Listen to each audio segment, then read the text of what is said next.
இந்த கருணை, அன்பு இது எதுவுமே இறைவனை அடையக்கூடிய செயல் கிடையாது. இதை நல்லா தெரிஞ்சுக்கோங்க. இதெல்லாம் வச்சுக்கிட்டு நீங்க சும்மா இந்த பூமண்டலத்துல சுத்தலாமே தவிர இறைவனை அடைய முடியாது. இறைவன் என்பவர் நிறைய பேர் ரொம்ப கஷ்டப்படுறாங்க அவங்க பொருளாதாரத்தை மேம்படுத்துறதுக்காக. அவங்களுக்கு ஆன்மீக ரீதியா ஏதாவது சின்ன டிப்ஸ் பார்க்கணும். ஃபர்ஸ்ட் கண்டுபிடிக்கணும் அவங்களுடைய தாத்தா எந்த கோவிலுக்கு போனாருன்னு ஃபர்ஸ்ட் கண்டுபிடிக்கணும். கண்டுபிடிச்சு அந்த தாத்தா எப்படி சாமி கும்பிட்டாரு, ஏதாவது காணிக்கை ஏதாவது அந்த கோவில்ல போட்டாரா. எல்லாம் ஓம் நமச்சிவாய நமச்சிவாயன்றாங்க, நமசிவாயன்னு சொல்றாங்க. இது உச்சரிப்பு முறை கரெக்டுங்களா? உச்சரிக்கப்பட அது முக்கோணமா உச்சரிக்கப்பட உங்க வாசியில கலக்கும். இதுதான் உண்மையான விஷயம். ஆனா அவங்க ஒரு மருந்தை தொட்டு கொடுத்தா ஒரு நோயாளி தான் தெரியும் நம்ம உடம்புல ஓடக்கூடிய நோய் எது அப்படின்னு. எந்த நோய் உருவாக போகுது, எந்த நோய் உருவாகிருக்கு, எந்த நோய் நம்மளை விட்டு போக போகுது, எந்த நோய் நமக்கு வரப்போகுதுன்றதும் ஐயா இப்போ உலகம் ஃபுல்லாமே பரவலா ஒரு விஷயம் ஒண்ணு பரவிட்டு இருக்குங்க ஐயா. அதாவது கருணை தான் கடவுள், அன்பே சிவம், காட் இஸ் லவ், இந்த மாதிரி சொல்லிட்டே இருக்காங்க. உண்மையிலே அதுதான் சத்தியமா ஐயா, இல்ல அறிவுதான் கடவுளா ஐயா? அதை பத்தி கொஞ்சம் சொல்லுங்க ஐயா. இப்ப எல்லாருமே ஆன்மீகத்துல சொல்றது என்னன்னா, அன்புதான் முக்கியம், அதே மாதிரி கருணை தான் முக்கியம், அதுக்கப்புறம் அடுத்தவங்களுக்கு சேவை செய்யணும், அதுக்கப்புறம் நிறைய பேருக்கு நல்ல காரியங்கள் செய்யணும், அன்னதானம் பண்ணணும், இதெல்லாம் பண்ணாதான் ஒருத்தன் இறைவனை அடைய முடியும் அப்படின்னு நினைச்சிட்டு இருக்காங்க. கண்டிப்பா இது எதுவுமே கிடையாது இறைவனை அடையறதுக்கு வழி. இறைவனை அடையறதுக்கு வழி உங்களுடைய அறிவை மேல்நிலைப்படுத்தணும். அறிவு அப்படின்னா என்ன அப்படின்றதே நிறைய பேருக்கு தெரியல. அறிவு அப்படின்னா நமக்கு இருக்கிறது என்ன, மனிதனுக்கு இருக்கக்கூடிய அறிவு எத்தனை? 6 அறிவுன்னு எல்லாம் சொல்றோம். ஆனா 6 அறிவும் நமக்கு பயன்படுதா? 6 அறிவும் நமக்கு செயல்படுதா? கண்டிப்பா கிடையாது. எல்லா மனிதனுக்கும் 5 அறிவு தான் செயல்படுது. அந்த 5 அறிவு செயல்படுறதுனாலதான் இவ்வளோ முட்டாள்தனமான ஆன்மீக சிந்தனை எல்லாருக்கும் இருக்கு. கண்டிப்பா தெரிஞ்சுக்கோங்க. 6 அறிவு அப்படின்றது, 6ஆம் அறிவு ஒரு மனிதனுக்கு எழுப்பப்படணும்னா அவனுக்குள்ள ஓடக்கூடிய மூச்சு காத்து தான் இறைவன் அவனுக்கு ஃபர்ஸ்ட் தெரியணும். அதை தெரியறதுக்காகத்தான் இந்த மனித உடல் கொண்ட படைப்பே நாம படைச்சிருக்கோம். இறைவன் படைச்சது அதை தெரியறதுக்காகத்தான். இறைவன் இந்த மனித உடல் கொண்ட உடலுக்குள்ள இறைவன் செயல்பட்டு இருக்காரு. செயல்படக்கூடிய அந்த வாசிதான் கடவுள்னு நாம தெரிஞ்சுக்கிட்டு அந்த வாசிக்குரிய மந்திரத்தை நாம ஜபம் பண்ணாதான் ஒவ்வொரு மனிதனுக்கும் 6ஆம் அறிவே எழுப்பப்படும். அப்போ 6ஆம் அறிவே யாருக்கும் எழுப்பப்படல. அப்போ 6ஆம் அறிவு எழுப்பப்பட்டாதான் அவன் அடுத்த அறிவான 7ஆம் அறிவை நோக்கி பயணிக்க முடியும். அப்படி 7ஆம் அறிவை நோக்கி அவன் பயணிக்கணும் அப்படின்னா கண்டிப்பா அவன் வாசியோக பயிற்சி செய்யணும். வாசியோக பயிற்சி செய்யாம 7ஆம் அறிவை இந்த உடல் அடையவே முடியாது. இதை நல்லா தெரிஞ்சுக்கோங்க. வாசியோக பயிற்சி செஞ்சா மட்டும்தான் 7ஆம் அறிவை அடைய முடியும். அந்த வாசியோக பயிற்சி செய்யறதுக்கு அந்த மனிதனுடைய வாசி மந்திரம் ரொம்ப ரொம்ப முக்கியம். இதை நல்லா தெரிஞ்சுக்கோங்க. எல்லாமே உழைப்பு தான். இப்போ ஒரு விஷயம் நல்லா தெரிஞ்சுக்கோங்க. உழைக்காம இறைவனை அடையவே முடியாது. உழைக்காம நாம செல்வத்தையும் அடைய முடியாது, இறைவனையும் அடைய முடியாது. இதை நல்லா தெரிஞ்சுக்கிட்டோம். செல்வத்தையும் நம்ம உழைக்காம அடைய முடியாது, இறைவனையும் நாம உழைக்காம அடைய முடியாது. அப்போ இறைவனை அடையணும்னா கண்டிப்பா நம்மளுடைய வாசி உழைக்கணும். நம்ம உடல் ரீதியா எடுத்த நாம 10ஆம் வாசல்ல ஊதி ஒவ்வொரு நாளும் ஊதி ஊதி ஊதி ஊதி நம்ம 10ஆம் வாசல்ல ஊதி ஊதி 11ஆம் வாசல் திறந்து சிரசுக்குள்ள நம்ம வாசியை ஒடுக்குனா மட்டும்தான் நம்மளுடைய அறிவு வளரும். அறிவு வளர்றதுக்கு அன்பு தேவையில்லை, கருணை தேவையில்லை, எதுவுமே தேவை கிடையாது. இதை நல்லா புரிஞ்சுக்கோங்க. ஏன்னா கண்டிப்பா அன்பு கருணை இதெல்லாம் தான் இறைவன் அப்படின்னா கண்டிப்பா இந்த பூமண்டலத்துல எந்த மனிதனும் ஆக்சிடென்ட்ல சாக மாட்டான். அதே மாதிரி எந்த மனிதனுக்கும் எந்த பிரச்சனையும் வராது. ஏன்னா அன்பு கருணை இது மட்டும்தான் இறைவன் அப்படின்னு இருந்தா, அது மட்டுமே இறைவனா இருந்தா கண்டிப்பா கருணை காட்டுறவன் எவனும் சாக மாட்டான், அன்போட இருக்கிறவன் எவனும் சாக மாட்டான். அதனால இதெல்லாம் கிடையவே கிடையாது. ஒரே ஒரு விஷயம்தான், அறிவை நீங்க வளர்க்கணும்னா வாசியோக பயிற்சி செய்யணும். வாசியோக பயிற்சி செஞ்சா மட்டும்தான் 6ஆம் அறிவு எழுப்பப்படும். வாசி மந்திரம் சொன்னா மட்டும்தான் 6ஆம் அறிவு எழுப்பப்படும். அதுக்கப்புறம் வாசியோக பயிற்சி செஞ்சா மட்டும்தான் நீங்க 7ஆம் அறிவை நோக்கி பயணிக்க முடியும். இந்த மாதிரி அறிவை நீங்க வளர்த்துக்கிறது மட்டும்தான் இறைவனை அடையக்கூடிய செயலே தவிர மற்றபடி இந்த கருணை அன்பு இது எதுவுமே இறைவனை அடையக்கூடிய செயல் கிடையாது. இதை நல்லா தெரிஞ்சுக்கோங்க. இதெல்லாம் வச்சுக்கிட்டு நீங்க சும்மா இந்த பூமண்டலத்துல சுத்தலாமே தவிர இறைவனை அடைய முடியாது. இறைவன் என்பவர் அறிவில் சிறந்தவர். அது நல்லா தெரிஞ்சுக்கோங்க. நம்ம ஆறாம் அறிவு படைத்த இந்த மனிதனை படைச்சது 7ஆம் அறிவு படைத்த இறைவன் தான் படைச்சிருக்காரு. அப்ப 7ஆம் அறிவை நோக்கி நம்ம பயணிச்சாதான் இந்த 6ஆம் அறிவுடைய தெளிவே நமக்கு புரியும். அப்போ அறிவு சார்ந்துதான் இறைவன் இருக்கிறாரே தவிர அன்பு சார்ந்து இறைவன் கிடையாது, கருணை சார்ந்து இறைவன் கிடையாது. இதை நல்லா புரிஞ்சுக்கணும். நீங்க இதெல்லாம் புரிஞ்சுக்கிட்டாதான் நீங்க ஃபர்ஸ்ட் அறிவை வளர்க்கணும்னா கண்டிப்பா உழைக்கணும். சின்ன வயசுல நாம ஏபிசிடி தெரிஞ்சுக்கிறதுக்கு எவ்வளவு படிக்கிறோமோ அதே மாதிரிதான் நாம பிஹெச்டி படிக்கிறதுக்கும் நாம நிறைய படிக்கணும், நிறைய உழைக்கணும். ஐஏஎஸ் படிக்கிறதுக்கும் நிறைய உழைக்கணும், நிறைய படிக்கணும். அது மாதிரிதான் இறைவனை அடையறதுக்கும் நாம கண்டிப்பா உழைக்கணும் அப்படின்னா வாசியோக பயிற்சி செய்யணும், வாசி மந்திரத்தை ஜெபம் பண்ணணும், அப்புறம் வாசியோக பயிற்சியை தொடர்ந்து ஒவ்வொரு நாளும் செய்யணும். அப்படி செஞ்சாதான் நீங்க இறைவனை அடைய முடியும். அறிவை வளர்க்கிறது மட்டும்தான் இறைவனை தவிர, அறிவாக மட்டும்தான் இறைவன் இருக்கிறாரே தவிர அன்பாகவும் இல்லை, கருணையாகவும் இல்லை. இதை நல்லா புரிஞ்சுக்கோங்க. ஐயா ரொம்ப அருமையான விளக்கங்க ஐயா. ஐயா இப்ப பொருளாதார வளர்ச்சி எல்லாருடைய கனவா இருக்குங்க ஐயா. நிறைய பேர் ரொம்ப கஷ்டப்படுறாங்க அவங்க பொருளாதாரத்தை மேம்படுத்துறதுக்காக. அவங்களுக்கு ஆன்மீக ரீதியா ஏதாவது ஒரு சின்னதா டிப்ஸ் ஒண்ணு சொல்லுங்க ஐயா. நிறைய பேர் சொல்லுவாங்க, ஐயா நான் நிறைய உழைக்கிறேன் ஐயா, எக்கச்சக்கமா உழைக்கிறேன் ஐயா, 24 மணி நேரத்துல நிறைய நேரம் உழைக்கிறேன் ஐயா, ஆனா என்னால மேல்நிலையே அடைய முடியலையா பொருளாதாரத்துல அப்படின்னு சொல்லுவாங்க. ஆனா பொருளாதாரத்துல மேல்நிலை அடையணும்னா ஒரு விதமான சீக்ரெட் இருக்கு. அது எப்படி அப்படின்னு பார்த்தா ஃபர்ஸ்ட் ஒரு ஆன்மீகத்துடைய உண்மை தெரிஞ்சுக்கணும். ஆன்மீகத்தோட உண்மை என்ன அப்படின்னு பார்த்தா, இப்ப நாம பிறந்திருக்கோம் அப்படின்னா நமக்கு நம்மளுடைய பிறப்புக்கு காரணம் யாரு? நம்மளுடைய தாய் தந்தை. அப்ப தாய் தந்தையோட பிறப்புக்கு காரணம் யாரு? அவங்களுடைய தாய் தந்தை. இப்படிதானே போகுது. இதுதானே குடும்பத்தோட ஸ்ட்ரக்சர். அந்த குடும்பத்தோட ஸ்ட்ரக்சர்ல நமக்கு முன்னாடி பிறந்த நம்மளுடைய தாத்தா, இப்ப யாராக இருந்தாலும் சரி, இப்ப பொருளாதாரத்துல மேல்நிலை அடையணும் அப்படின்னு நினைச்சா கண்டிப்பா அவங்களுடைய தாத்தா இருப்பாங்க. அந்த தாத்தா எந்த கோவிலுக்கு போனாரு அதை பார்க்கணும், ஃபர்ஸ்ட் கண்டுபிடிக்கணும்.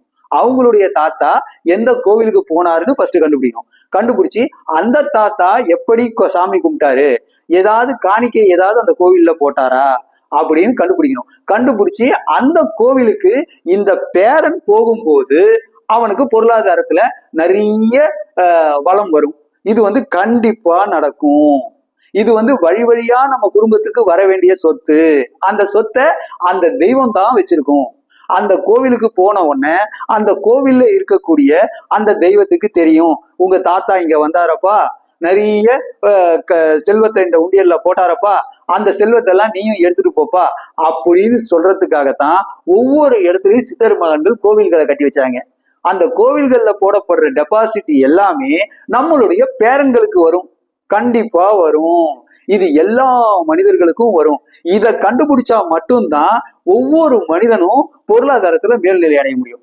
வேற எந்த பண்ணாலும் பொருளாதாரத்துல மேல்நிலை அடையவே முடியாது.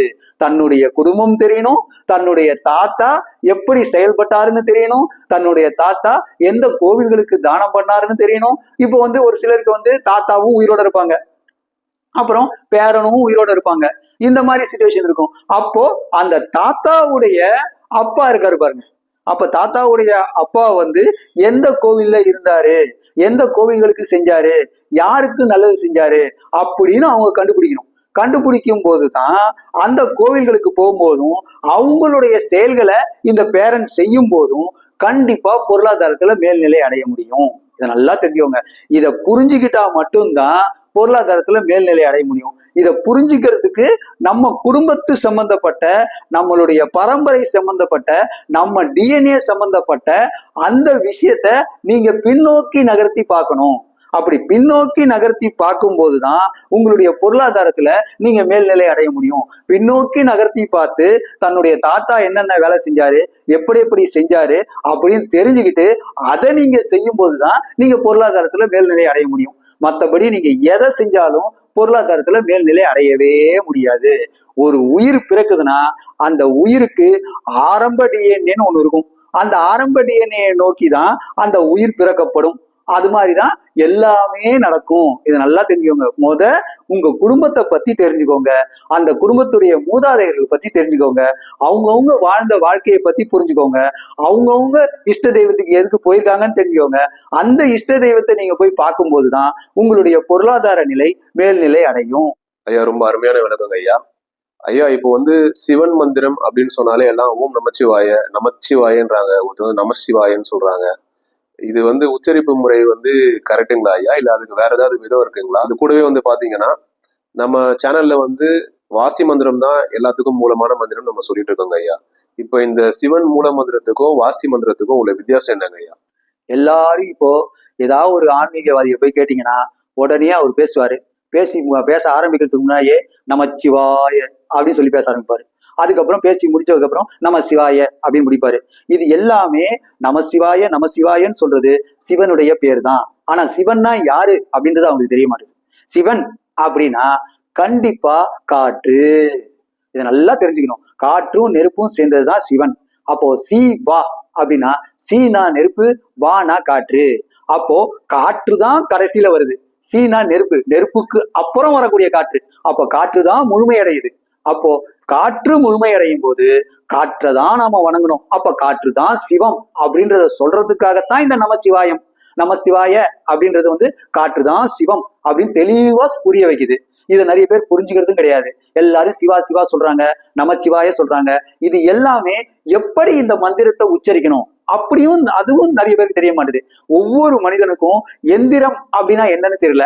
எந்திரம் அப்படின்னா உடனே என்ன பண்றது, உடனே போய் ஒரு ஒரு ஒரு கடையில போய் ஒரு ஒரு ஒரு காப்பர் எந்திரத்தை வாங்கிட்டு வர வேண்டியது. கட்டமா வாங்கிட்டு வந்து அதுல வந்து உட்காந்து நம சிவாய மசிவாய உடனே வந்து இதுதான் மந்திரம் இதுதான் எந்திரம் அப்படின்னு நினைச்சிட்டு இருக்காங்க. ஆனா எந்திரம் அப்படின்றது வந்து நம்ம உடம்புக்குள்ள ஓடக்கூடிய வாசிதான் நம்மளுடைய ஆதி மூலமான சிவம்.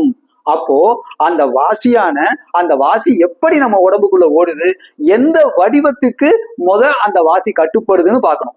எப்பயுமே எல்லா பொருள்களும் அதனுடைய வடிவத்துடைய ஆதி மூலமான வடிவம் முக்கோணம் தான். அப்போ முக்கோணத்துக்கு ஏத்தபடி அந்த நமசிவாய அப்படின்ற மந்திரத்தை நீங்க உச்சரிக்கும் போதுதான் அது நிறைய பலன்களை கொடுக்கும். இதை நல்லா தெரிஞ்சுக்கோங்க. முக்கோணத்துக்கு ஏற்றபடி எப்படி நமசிவாயவை நீங்க வழிபடுறது, எப்படி அதை வந்து சொல்றது அப்படின்னு பார்த்தா நமசிவாய மசிவாய சிவாய வாயய அப்படின்னு முடியும். அப்படி வாய ஏன்னு முடியறது வந்து அந்த முக்கோணத்தோட கூறுல வந்து முடியும். அப்படி வந்து நீங்க ஒவ்வொரு தடவையும் நமசிவாய மந்திரத்தை நமசிவாய மசிவாய சிவாய வாயய அப்படின்னு நீங்க ஒவ்வொரு தடவையும் சொல்லும் போதுதான் சீக்கிரமா உங்களுடைய வாசியில பதியும். வாசிதான் சிவம், உடம்புக்குள்ள ஓடுற வாசிதான் சிவம். அந்த வாசியில இந்த நமசிவாய மந்திரம் பதியணும்னா கண்டிப்பா இந்த முக்கோண வடிவத்துல நீங்க வந்து ஒவ்வொரு தடவையும் நீங்க இதை பிராணாயாமம் பண்ணும் போதுதான் சீக்கிரமா அது வாசியில பதியும். வாசியில பதிஞ்சதுக்கு அப்புறம் தான் நீங்க ஒவ்வொரு தடவை சொல்லும் போதும் அந்த வாசி கொஞ்சம் கொஞ்சமா நம சிவாய மசிவாய சிவாய வாயய நம சிவாய மசிவாய சிவாய வாயய அப்படின்ற அந்த மந்திர எழுத்து உச்சரிக்கப்பட அது முக்கோணமா உச்சரிக்கப்பட உங்க வாசியில கலக்கும். இதுதான் உண்மையான விஷயம். ஆனா வாசிக்கின்னு ஒரு மந்திரம் இருக்கு. ஆனா அந்த வாசிக்கின்னு இருக்கிற மந்திரம் வந்து அந்த முக்கோண வடிவத்துக்கு ஏத்தபடி இருக்கக்கூடிய மந்திரம். அதனால வாசி மந்திரம் வேறு, நமசிவாய மந்திரம் வேறு. வாசி மந்திரம் தான் ஒவ்வொரு மனிதனுடைய உயிர் நாடி. நல்லா தெரிஞ்சுக்கோங்க. ஒவ்வொரு மனுஷனுக்குள்ளயும் உயிர் நாடி இருக்கு. இதை நல்லா புரிஞ்சுக்கணும். ஏன்னா ஒவ்வொரு மனுஷனுக்குள்ளயும் ஒவ்வொரு வாசி இருக்கு. அந்த வாசிக்கு ஒரு உயிர் இருக்கு. ஏன்னா இந்த உயிரை கொடுத்தது நம்மளுடைய தந்தை, நம்மளுடைய தாய். ஆனா தந்தை இறந்ததுக்கு அப்புறமும் நாம உயிரோட இருக்கோம். அப்போ நம்ம உயிர் வந்து எப்பொழுதும் செப்பரேட்டா இருக்கு. அப்ப நம்ம உயிர் செப்பரேட்டா இருக்குன்னா நம்ம உயிருக்குள்ள ஒரு மந்திரம் செயல்படுதுன்னு தானே அர்த்தம். அப்போ நம்ம உயிருக்குள்ள இருக்கக்கூடிய அந்த காத்துக்கு கண்டிப்பா வாசி மந்திரம் இருக்கு. அப்போ வாசி மந்திரம் என்பது வேறு, சிவ மந்திரமான நமசிவாயம் அப்படின்றது வேறு. இது நல்லா புரிஞ்சுக்கோங்க. ஏன்னா நமசிவாய அப்படின்ற மந்திரம் வாசி மந்திரம் கிடையாது. வாசி மந்திரம் அப்படின்றது ஒவ்வொரு மனிதனும் வரையக்கூடிய முக்கோணத்துக்கு ஏற்பதான் அந்த மந்திரம் செயல்படுது. அந்த முக்கோணத்துக்கு ஏற்பதான் அவனுடைய உயிரும் உள்ளுக்குள்ள ஓடுது. அந்த உயிரின் ஓட்டத்துக்கு ஏற்ப அந்த வாசியின் ஓட்டத்துக்கு ஏற்ப கொடுக்கறது தான் வாசி மந்திரம். இதை நல்லா தெரிஞ்சுக்கோங்க. அதனால வாசி மந்திரம் அப்படின்றது வேறு, நமசிவாய மந்திரம் என்பது வேறு. நமசிவாய அப்படின்ற அந்த மந்திரம் வந்து எப்பொழுதும் முக்கோண எந்திரத்துக்கு ஏற்றபடிதான் நீங்க அதை உச்சரிக்கணும். ஐயா ரொம்ப தெளிவான விளக்கம் கொடுத்தீங்க ஐயா. ஐயா இப்ப வாசியோக பயிற்சி செய்யற ஒருத்தர் வந்து மேல்நிலை அடைந்தா அவங்க வந்து ஒரு மருந்தை தொட்டு கொடுத்தா ஒரு நோயாளி குணமாகுமா ஐயா? அதை பத்தி கொஞ்சம் விளக்குங்க. வாசியோக பயிற்சி அப்படின்றது வந்து உடலுக்கு கண்டிப்பா ஆரோக்கியத்தை கொடுக்கும். அது எப்படி உடலுக்கு ஆரோக்கியத்தை கொடுக்குது அப்படின்னு பார்த்தா, இந்த உடம்புல இருக்கக்கூடிய நோய் வந்து நமக்கு தெரியும். அதே மாதிரி டாக்டர் வந்து எல்லாம் செக் பண்ணுவாங்க. செக் பண்ணும்போது டாக்டருக்கு தெரியும். அவங்க ஸ்கேன் பண்ணி பார்ப்பாங்க, அதை பண்ணி பார்ப்பாங்க, இதை பண்ணி பார்ப்பாங்க, எல்லாருக்கும் தெரியும். அதை விட டாக்டரை விட நம்மளை விட ரொம்ப தெளிவா தெரிஞ்சது நம்ம உடம்புக்குள்ள ஓடக்கூடிய அந்த மூச்சு காத்துக்கு தான் தெரியும் நம்ம உடம்புல ஓடக்கூடிய நோய் எது அப்படின்னு. எந்த நோய் உருவாக போகுது, எந்த நோய் உருவாகிருக்கு, எந்த நோய் வந்து நம்மளை விட்டு போக போகுது, எந்த நோய் நமக்கு வரப்போகுதுன்றதும் அந்த வாசிக்கு தான் தெரியும். அப்போ வாசியோக பயிற்சியில மேல்நிலை அடைஞ்சி சிரசுக்குள்ள ஒடுங்கி மேல்நிலை அடைஞ்சவங்க கண்டிப்பா அவங்களுக்கு ஒரு மனிதனுக்குள்ள ஓடக்கூடிய அந்த வாசி கிட்ட பேச முடியும். சிரசுக்குள்ள ஒடுங்கி மேல்நிலை அடையணும். அவங்கதான் வந்து இன்னொரு வாசி கிட்ட பேச முடியும். ஏன்னா அவங்க வாசியை அடக்கினாதான் நம்ம உடம்புக்குள்ள ஓடக்கூடிய மூச்சு காத்த நம்ம சிரசுக்குள்ள ஒடுங்கி மேல்நிலை அடைஞ்சாதான் அடுத்து ஓடக்கூடிய இன்னொருத்தர் மூக்குல மூச்சு விட்டுட்டு வருவாங்க. அவங்களுக்கு இருக்கக்கூடிய நோயை பத்தி அவங்களுக்கு தான் தெரியும். அப்ப அவங்களுக்கு நோய் தெரியும் போது அவங்க சொல்லக்கூடிய மருந்து மூலியமா அந்த வாசி கிட்ட பேசிதான் அவங்க வந்து அந்த மருந்தை சொல்லுவாங்க. அப்படி மருந்து கொடுக்கும் போது அந்த மருந்து மூலியமா வாசியோக பயிற்சியில மேல்நிலை அடைஞ்சவங்க கொடுக்கக்கூடிய ஆராய்ச்சி கொடுக்கக்கூடிய அந்த மருந்து மூலியமா கண்டிப்பா அவங்களுக்கு நோய் சரியாகும். ஏன்னா வாசிதான் ஒவ்வொரு மனிதனுடைய நோயையும் சரி பண்ணணும். நல்லா தெரியுங்க. உடம்புக்குள்ள ஓடக்கூடிய அந்த உயிர் தான் இந்த உடம்புல என்ன நோயின்னு சொல்லணும். அதை நல்லா தெரிஞ்சுக்கோங்க. அப்போ உடம்புக்குள்ள ஓடக்கூடிய அந்த உயிரான அந்த காற்று தான் நம்மளுடைய முழு நோயையும் வெளிப்படுத்தும். அப்ப அந்த காற்றின் மூலியமா பண்ணக்கூடிய அந்த மருத்துவம் தான் இந்த வாசியோக மருத்துவம். அப்போ வாசியில மேல்நிலை அடைஞ்சவங்க கண்டிப்பா ஒரு வாசிய என்ன மருத்துவம் செய்யலாம் அப்படின்னு அவங்க ஆராய்ச்சி சொன்னாங்கன்னா கண்டிப்பா அந்த மருந்து அவங்களுக்கு செயல்பட்டு அவங்கள ஆரோக்கியமா வச்சுக்கும்.